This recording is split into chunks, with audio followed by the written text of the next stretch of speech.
اللہ رب العالمین نے ہمیں پیدا فرما کر عظیم احسان فرمایا۔ محبوب علیہ السلام کی شریعت کے اندر عبادات، معاملات اور عقائد کے حوالے سے سب چیزیں ان میں محبوب علیہ السلام کا اخلاق عظیم، جس کے بارے میں اللہ رب العالمین نے سورۃ القلم کے اندر ارشاد فرمایا، وَإِنَّكَ لَعَلَىٰ خُلُقٍ عَظِيمٍ۔ اے پیارے محبوب، آپ کو ہم نے اخلاق عظیم کا پیکر بنایا۔ آپ عظیم اخلاق پر فائز ہیں۔ خلق کا معنی انسان کی جو ایسی خوبیاں جو نظر نہ آئے، اور خلق کا معنی ہوتا ہے ظاہری صورت اور ظاہری خوبیاں۔ خالق کا معنی ہوتا ہے پیدا ہونا، پیدا کرنا۔ اللہ رب العالمین خالق بھی ہے اور خلق عظیم بھی عطا کرتا ہے۔ آج ہمارا جمعۃ المبارک کا خطبہ جو آج کا موضوع ہے وہ ہے اخلاق حسنہ۔ اخلاق کا معنی کیا ہے؟ اخلاق کا معنی وہ صفات محمودہ، جن صفات کو اللہ رب العالمین پسند فرماتا ہے۔ پیارے محبوب علیہ السلام کو اللہ رب العالمین نے اخلاق عظیم پر فائز کرنے کا جو فرمایا ہے، وہ محبوب علیہ السلام کے اندر اخلاق حسنہ کی مکمل اللہ رب العالمین نے صفت عطا فرمائی۔ نبی پاک صلی اللہ علیہ وسلم کی بارگاہ میں حضرت انس رضی اللہ تعالی عنہ آپ سے روایت ہے، فرماتے ہیں کہ میں نبی پاک صلی اللہ علیہ وسلم کی خدمت میں 10 سال آپ کی خدمت میں رہا، آپ کی خدمت کرتا تھا۔ 10 سال تک حضرت انس نے سرکار دو عالم صلی اللہ علیہ وسلم کی خدمت کی۔ وہ کہتے ہیں کہ محبوب علیہ السلام نے 10 سال میں کبھی مجھے نہیں ڈانٹا، اور کبھی آپ مجھ پر غصہ نہیں ہوئے، اور کبھی کسی چیز سے مجھے منع نہیں کیا، اور کوئی بھی کام مجھ سے بگڑتا تو سرکار مجھ پر غصہ نہ ہوتے کبھی بھی۔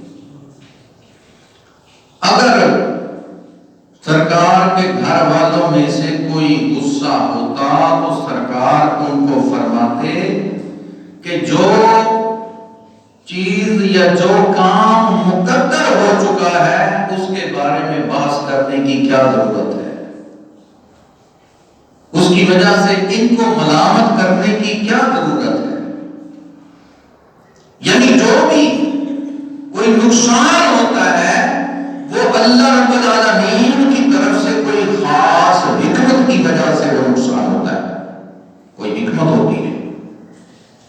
شاید اللہ تعالیٰ نے آپ کو چھوٹا سا نقصان پہنچا کر بڑے نقصان سے بچانا ہو، یہ بھی ہو سکتا ہے۔ یہ تو ایک ظاہر حکمت ہے۔ ہو سکتا ہے یہاں چھوٹا سا نقصان کر کے تکلیف دے کے اس کے بدلے میں اللہ رب العالمین نے تمہارے لیے قیامت میں بڑا کوئی انعام رکھا ہو۔ اس لیے جب کوئی تکلیف آتی ہے، ہمارا یہ ایمان اور عقیدہ ہے، یا کوئی نقصان ہوتا ہے تو یہ اللہ رب العالمین کی طرف سے کوئی حکمت ہوتی ہے۔ اس کے اندر حکمتیں ہوتی ہیں جو ہم سمجھ نہیں سکتے، ہم سمجھنے سے قاصر ہیں۔ کیوں کہ جس نے ہمیں سمجھایا ہے ہم اس کی باتوں پر عمل نہیں کرتے، منمانی کرتے ہیں، مرضی کرتے ہیں، جس کی وجہ سے ہمیں وہ بات سمجھ میں نہیں آتی۔ بات تبھی سمجھ آئے گی جب ہم سمجھانے والے کی بات پر عمل بھی کریں گے۔ بہرحال محبوب علیہ السلام کا اخلاق یہ تھا، سرکار نے ہمیں یہ سکھایا کہ تم نے زندگی میں اپنی زندگی کس طرح گزارنی۔ اب محبوب علیہ السلام نے ہمیں چھوٹی چھوٹی باتیں بھی سکھا دی اپنی سیرت سے۔ نبی پاک صلی اللہ علیہ وسلم نے فرمایا کہ اگر کوئی بندہ کسی بھائی کو، کسی عزیز کو، رشتہ دار کو ملنے جائے تو اس کا طریقہ کیا ہے؟ اس کا طریقہ بھی سرکار نے ہمیں بتا دیا، ہمیں سکھا دیا کہ اگر آپ کہیں جائیں تو جس کے گھر گئے ہیں آپ نے کیا طریقہ اختیار کرنا ہے، کس طرح اس سے جا کے ملاقات کرنی۔ یہ طریقہ سن لیں اور کوشش کریں کہ عمل بھی کریں۔ اللہ رب العالمین ہم سب کو عمل کی توفیق عطا فرمائے۔ آمین کہہ دیں۔ انشاءاللہ جو دل سے آمین کہے گا اللہ اس کو عمل کی توفیق عطا فرمائے۔ سرکار نے فرمایا کہ اگر تم کسی کے گھر جاتے ہو، دروازہ بند ہے، اس کے آداب ہیں۔ ایک تو یہ ہے کہ دروازہ کھٹکھٹاؤ اور دروازہ کھٹکھٹانے کے بعد کہو السلام علیکہ یا السلام علیکم۔ کیا کہنا ہے؟ دروازہ کھٹکھٹا کے کیسے؟ السلام علیکم۔ اگر کوئی جواب نہیں آیا تھوڑی دیر انتظار کریں، کھڑے رہیں، اور دروازے کے سامنے نہ کھڑے ہوں، دروازے کی سائڈ پہ کھڑے ہوں۔ تھوڑی دیر بعد آپ اندازہ لگا لیں کہ بندہ ہو سکتا ہے واش روم میں ہو، یا سویا ہوا ہو، یا کپڑے پہن رہا ہو، کوئی گھر میں کوئی کام کر رہا ہو، تو اتنی دیر انتظار کریں کہ جتنی دیر میں یہ چھوٹا سا کوئی کام ہو سکتا ہے۔ اس کے بعد دوبارہ دوسری مرتبہ السلام علیکم۔ آپ کو پتا ہے جہاں پہ آپ گئے ہیں وہ مسلمان ہیں تو السلام علیکم کہنا ہے۔ اگر کسی غیر مسلم کے گھر گئے ہیں تو پھر وہاں کیا کہنا ہے؟ یہاں کرسچن بھی تو رہتے ہیں، عیسائی بھی رہتے ہیں، دوسرے مذاہب والے لوگوں کے ساتھ بھی تو کام، دنیا کا معاملہ کوئی کام ہو سکتا ہے، تو وہاں جا کے کیا کہنا ہے؟ دروازہ کھٹکھٹانا ہے، السلام علینا۔ کیا کہنا ہے؟ السلام علینا، کہ سلامتی ہو ہم مسلمانوں پر۔ جب کوئی غیر مسلم ملتا ہے تو اس کو اگر آپ نے مخاطب کرنا ہے تو کہنا ہے السلام علینا، سلامتی ہو ہم پر۔ دوسری دفعہ کھٹکھٹایا تو جواب نہیں آیا، پھر تیسری مرتبہ السلام علیکم،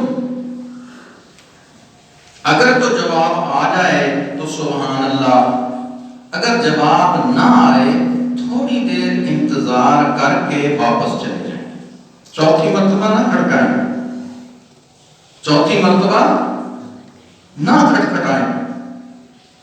ہو سکتا ہے وہ سویا ہوا ہو اور اس کے پیٹ میں کوئی گڑبڑ ہے، واش روم میں بیٹھا ہوا بولنا نہ چاہتا ہو، یا بیماری میں ہو یا کوئی مسئلہ ہو، تو یہ کوشش کیا کریں کہ 3 مرتبہ کھٹکھٹائیں اور ساتھ میں کیا کہنا ہے، کیا کہنا ہے، السلام علیکم۔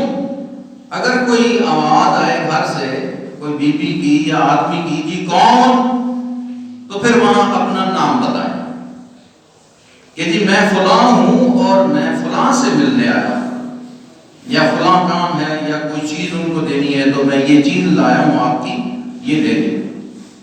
یہ طریقہ ہے، یہ سنت طریقہ ہے۔ اگر ہم اس سنت پر عمل کریں گے تو ہمیں 100 شہیدوں کا ثواب ملے گا۔ کیا ملے گا؟ مشکل تو نہیں ہے یار، آسان ہے۔ وہ بھائی ویسے بھی تو کھڑے رہنا ہے، دروازہ کھٹکانا ہے، اس کے بعد آپ نے السلام علیکم کہہ دینا، اس کی بھی نیکیاں ملیں گی۔ سنت کے مطابق اگر آپ عمل کر لیں گے تو تب بھی وہی کام ہے، اور اگر سنت کے خلاف کریں گے تو کام تو وہی ہے لیکن اس کا ثواب نہیں ملے گا، بعض اوقات اس کا گناہ بھی ہے کہ غیر سنت کے یعنی سنت کے خلاف عمل، دروازے کے سامنے کھڑے ہو گئے، کسی بچے نے دروازہ کھولا یا کسی بی بی نے دروازہ کھولا، آپ کی نظر ان کے گھر میں گئی تو ان کی بے پردگی، یہ گناہ ہوگا۔ کوئی بچی ہے یا بی بی ہے، وہ اگر اس نے سر پہ کپڑا نہیں لیا ہوا، پردہ نہیں کیا ہوا، آپ نے اس کو دیکھا تو یہ بھی آپ گناہگار ہوں گے کہ بھی جان بوجھ کر آپ نے دروازے کے سامنے، ہو سکتا ہے کیونکہ اب سب کی نیت کا تو کسی کو پتہ نہیں ہوتا، آپ کی نیت جس کی صحیح ہوگی ہو سکتا ہے اسے گناہ نہ ہو، لیکن چونکہ مشابہات سے بچنے کا حکم ہے، اس لیے حضور نے فرمایا کہ دروازے سے سائڈ پہ ہو کر کھڑے رہے۔ یہ سنت طریقہ ہے۔ اگر کسی کے گھر جائیں شور شرابہ نہ کریں، دروازہ کھٹکھٹا کے آرام سے کھڑے رہیں اور سلامتی کا پیغام پہلے پہنچا دیں۔ اگر وہ نہ بھی کوئی ہو، گھر سے کوئی جواب نہ بھی آئے، آپ لوٹ جائیں تو آپ خالی ہاتھ نہیں جائیں گے، 100 شہیدوں کا ثواب لے کر جائیں گے۔ تو یہ چھوٹے چھوٹے عمل ہیں، اگر ہم محبوب علیہ السلام کے اس اخلاق حسنہ پر عمل کرتے ہیں تو ہم خالی نہیں جائیں گے۔ اس کے بدلے میں اللہ رب العالمین ہمیں کیا عطا کرتا ہے؟ سرکار نے فرمایا کہ اس دور میں، جس دور میں سنت پر عمل کرنا حقیر جانا جائے، سنت پر عمل کرنے والے کو مذاق کا نشانہ بنایا جائے اور سنت پر عمل کرنے والے کو گھٹیا تصور کیا جائے، اس دور میں جو بندہ میری سنت زندہ کرے گا اس کو 100 شہیدوں کا ثواب ملے گا۔ اب سر پہ کپڑا رکھنا، ٹوپی رکھنا، پہلے لوگ جتنے بھی عام لوگ بھی وہ سر پہ کیا پگڑی باندھتے تھے، ٹوپی پہنتے تھے، اب اس کو گھٹیا سمجھا جاتا ہے۔ اس دور میں جو بندہ سر پہ کم از کم ٹوپی بھی رکھے گا اس کو بھی چلو 100 نہیں تو پھر 50 کا ثواب تو ملے گا۔ ایک لحاظ سے آدھی سنت بھی اگر عمل کرتا ہے تو پھر اللہ کی رحمت تو وسیع ہے، ہم امید کرتے ہیں کہ ہو سکتا ہے اللہ رب العالمین یہ سر کو ڈھانکنے کی وجہ سے بھی اس کو 100 شہیدوں کا ثواب عطا فرما دے۔ بعض لوگ ابھی بھی ماشاءاللہ سمجھدار ہیں کچھ جو ٹوپی رکھتے ہیں، اور بعض لوگ دستار پوری پہن کے رکھتے ہیں۔ تو میرے دوستو، یہ جو دور ہے انتہائی پرفتن دور، اس دور میں داڑھی اور ٹوپی کو حقیر جانا جاتا ہے۔ جو بندہ داڑھی رکھے گا اس کو 24 گھنٹے 100 شہیدوں کا ثواب ملتا رہے گا، کیونکہ جب سنت ادا کی جائے گی تب اس کا ثواب ملنا ہے، سنت کی ادائیگی پر ثواب ملنا ہے۔ اور یہ تو سنت ایسی سنت ہے کہ ہر وقت ہی سنت ادا ہو رہی ہے، کیوں نہیں؟ یہ داڑھی مبارک تو ایسی سنت ہے کہ ہر وقت یہ سنت ادا ہو رہی ہے۔ تو اللہ رب العالمین کی رحمت بڑی وسیع ہے، ہم امید کرتے ہیں اس کی بارگاہ میں کہ ہر وقت اپنے پیارے حبیب کی سنت پر وہ 100 شہیدوں کا ثواب نامہ اعمال میں لکھا جائے گا۔ تو آپ اندازہ کریں کہ جو داڑھی مبارک کی سنت کی نیت سے جس نے رکھی ہو، فیشنی داڑھی وہ لوگوں کو دکھانے کے لیے نہ ہو، وہ جو آج کل کا فیشن بنا ہوا ہے، چھوٹی چھوٹی کشکشی ڈیزائن والی، کوئی ڈیزائن پتہ نہیں کس طرح کے ڈیزائن وہ شیطان ان کے ذہنوں میں ڈال دیتے ہیں، نائیوں کے یا وہ جو بنوانے والے ہیں ان کے ذہنوں میں۔ یہ دجالی ساری شیطانی قوتیں جو الٹے کام ہیں ان کے اندر لگا دیتے ہیں۔ تو محبوب علیہ السلام کا اخلاق حسنہ یہ ہے کہ گھر کسی کے جائیں تو وہاں پر بھی آپ اپنے تقوی اور پرہیزگاری کا جو ہے خیال رکھیں۔ نبی پاک صلی اللہ علیہ وسلم سے پوچھا گیا کہ نامہ اعمال کے اندر سب سے زیادہ وزنی چیز کیا ہوگی؟ محبوب علیہ السلام نے ارشاد فرمایا کہ مومن کے نامہ اعمال میں سب سے زیادہ وزنی نیکی جو ہے اخلاق حسنہ ہوگا۔ پھر ایک صحابی نے پوچھا، یا رسول اللہ، جنت میں زیادہ کون لوگ جائیں گے؟ سن لیں آپ، جنت میں سرکار نے فرمایا جو متقی اور اخلاق حسنہ کا مالک ہوگا وہ جنت میں جائے گا۔ زیادہ لوگ جنت میں تقوی اور اخلاق کی وجہ سے جائیں گے۔ اور محبوب علیہ السلام نے ایک حدیث میں فرمایا جس بندے کا اخلاق اچھا ہوگا وہ جنت میں میرے ساتھ ایسے ہوگا جیسے یہ 2 انگلیاں ہیں، یعنی اتنا قریب ہوگا۔ محبوب علیہ السلام کا قرب اگر جنت میں مل جائے تو پھر اور کیا چاہیے؟ آپ اندازہ کریں۔ پھر کسی نے پوچھا، یا رسول اللہ، جہنم میں زیادہ لوگ کون سے ہوں گے؟ یہ بھی سن لیں، کسی کے ذہن میں ہو سکتا ہے، کسی کے دل میں یہ خیال آیا ہو کہ یار یہ بھی تو پتا ہو نا کہ جہنمی کون ہوں گے زیادہ۔